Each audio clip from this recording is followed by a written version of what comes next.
Over the weekend, there was a glimmer of hope for rational human beings because we learned that Donald Trump's CIA nominee, Gina Haspel, actually offered to withdraw her nomination over concerns that her confirmation hearings were turned into a gigantic spectacle, obviously, due to her role as a key player in the CIA's torture program during the Bush years. Now, unfortunately, the White House ended up convincing her to stay and not withdraw, but Trump actually took to Twitter to defend her, and I want you to pay close attention to the strategy he's using to shield her from criticism because you might recognize it from somewhere. He states, "My highly respected nominee for CIA Director Gina Haspel has come under fire because she was too tough on terrorists.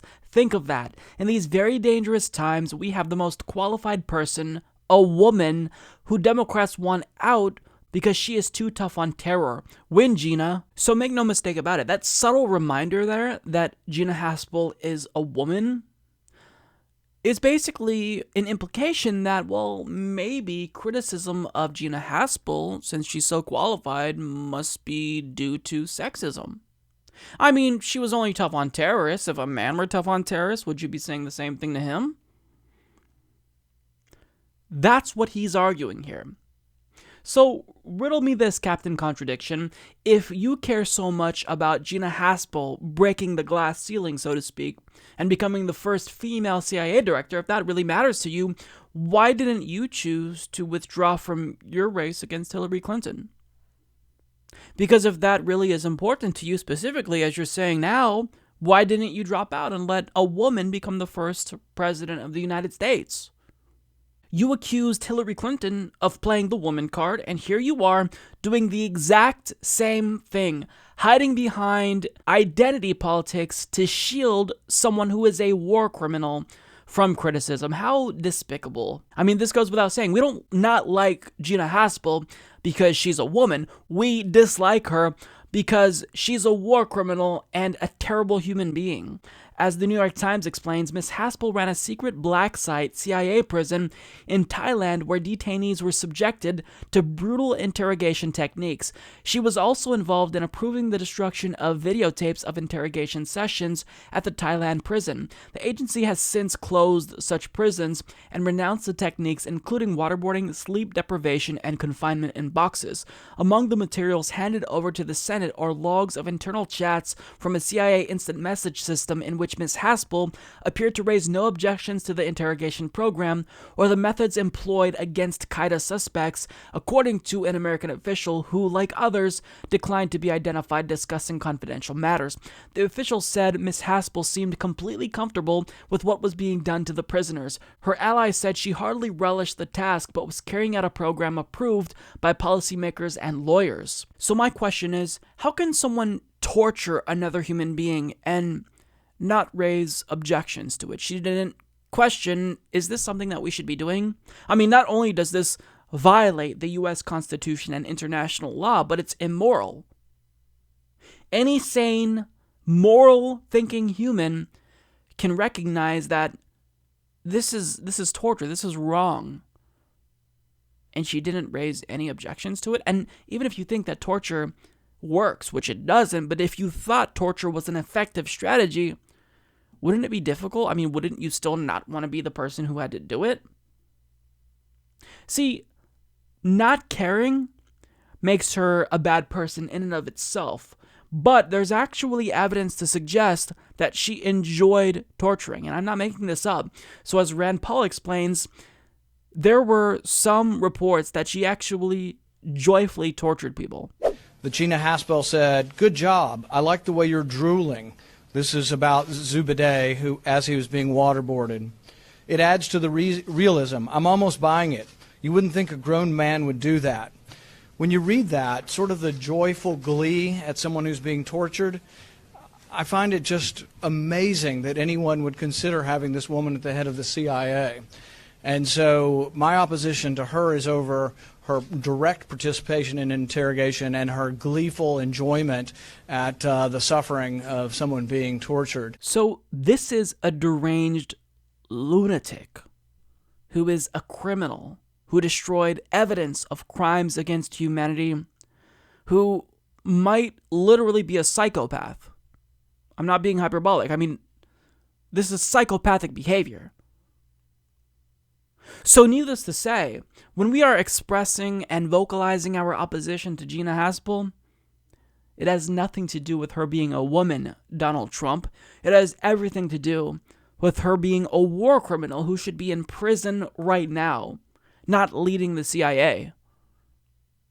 So, Donald Trump, I mean, it doesn't matter how often he contradicts himself and uses strategies he once condemned. He doesn't care.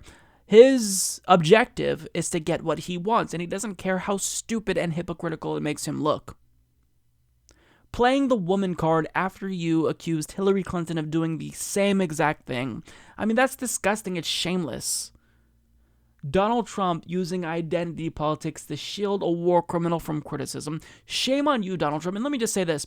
To all of the Republicans who denounce the Democratic Party's hyper-focus on identity politics, they do the same thing. Republicans focus on identity politics just as much as liberals do.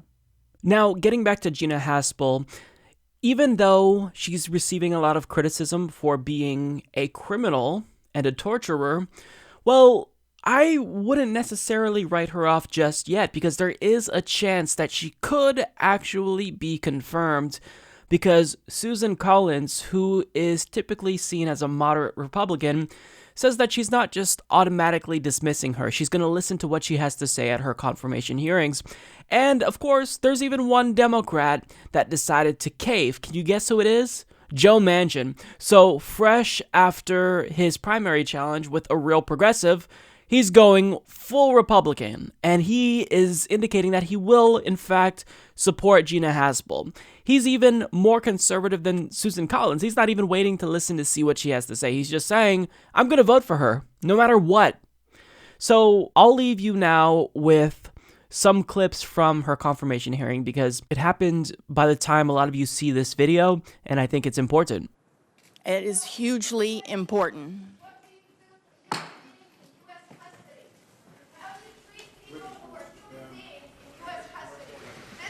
Capitol Police, please remove her. The question is, what do you do to human beings in U.S. custody? Bloody Gina! Bloody Gina! Bloody Gina! Bloody Gina! You are a torturer! Bloody Gina! Stop resisting! It's on the record. Stop resisting! And in many respects, you guys going into secret hiding. Excuse me.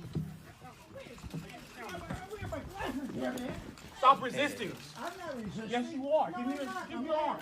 Give me your arm. I'm lying on. Give me your arm. It's dislocated, Give man. me your arm. My left arm is Give me your arm. My left arm is Sir. dislocated. Damn it! Give me your Don't you arm. understand? Stop hurting Stop him. fighting. Don't you understand? My left arm is. Ah! Stop fighting. I'm not fighting. I'm on the ground.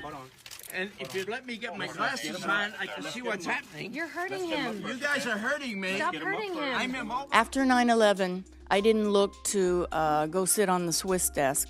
I stepped up. I was not on the sidelines. I was on the front lines in the Cold War, and I was on the front lines in the fight against Al-Qaeda. I'm very proud of the fact that we captured the perpetrator of 9/11, Khalid Sheikh Mohammed. I think we did extraordinary work. To me, the tragedy is that the controversy surrounding the interrogation program, which as I've already indicated to Senator Warner, I fully understand that, but it has cast a shadow over what has been a major contribution to protecting this country. Having served in that tumultuous time, I can offer you my personal commitment, clearly and without reservation, that under my leadership, on my watch, CIA will not restart a detention and interrogation program. Ms. Haspel, you didn't actually answer the question. What would you do if the president ordered you to get back in that business? Senator, the president has selected me to give him advice. I would not restart under any circumstances in an interrogation program at CIA, under any circumstances. Thank you. Do you believe that the previous interrogation techniques were immoral? Senator, I believe that CIA officers to whom you referred. It's a yes or no answer. Do you believe the previous interrogation techniques were immoral? I'm not asking, do you believe they were legal? I'm asking, do you believe they were immoral? Senator, I believe that CIA did a yes or no extraordinary answer. work to prevent another attack on this country, given the legal tools that we were authorized Please to use. answer yes or no. Do you believe in hindsight that those techniques were immoral? Senator, what I believe sitting here today is that I support the higher moral standard we have decided to hold Can ourselves you please to. answer the question? Senator, I think I've answered the question. No, you've not. Do you believe the previous techniques, now armed with hindsight, do you believe they were immoral? Yes or no? Senator, I believe that we should hold ourselves to the moral standard outlined in the Army Field Manual. You told me earlier this week that you supported the decision of the CIA's Deputy Director of Operations to order the destruction of those videotapes depicting the use of EITs. Would you still support that order today? Senator, I would not. I think it's, as I said, it's very important that people learn. Experience is a good teacher, and the piece that was missing from the tapes was making sure that we had all the stakeholders' concurrence. There's also another very important leadership lesson.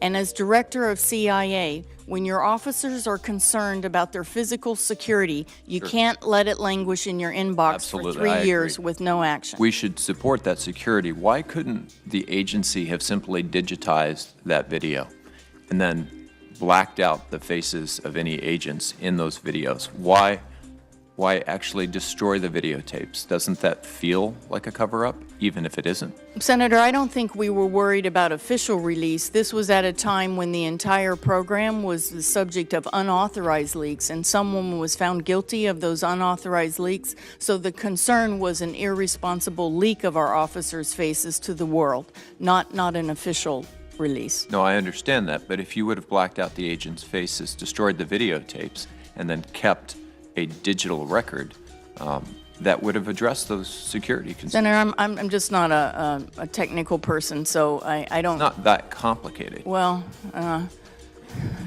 I don't, Senator, I don't know if that was considered or not. Never Were served. you an advocate for destroying the tapes? Senator, I absolutely was an advocate if we could within and conforming to U.S. law, and if we could get policy concurrence to eliminate the security risk posed to our officers by those tapes. Support this podcast by becoming a patron at patreon.com/Humanist Report.